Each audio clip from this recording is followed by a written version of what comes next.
আসসালামু আলাইকুম গাইজ, আজকে আপনাদের জন্য নিয়ে এসেছি দারুণ একটি খবর।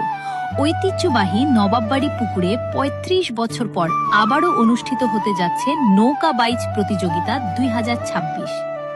আগামী ৬ ও ৭ আগস্ট এই আয়োজনকে ঘিরে থাকবে জমজমাট মেলা, বিভিন্ন খেলাধুলা এবং সাংস্কৃতিক অনুষ্ঠান। এখানে শুধু নৌকা বাইচই নয়, থাকবে সাঁতার প্রতিযোগিতা, ওয়াটার পোলো এবং দাগহাট প্রতিযোগিতাও। আয়োজকদের পক্ষ থেকে জানানো হয়েছে, নবাববাড়ি পরিবারের সদস্য এবং নবাববাড়িতে স্থায়ীভাবে বসবাসরত এলাকাবাসী এই প্রতিযোগিতায় অংশগ্রহণ করতে পারবেন।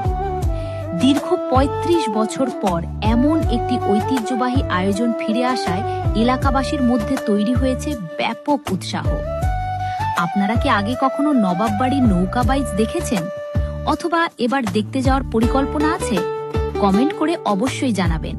ভিডিওটি ভালো লাগলে লাইক, শেয়ার এবং ফলো করতে ভুলবেন না। আল্লাহ হাফেজ।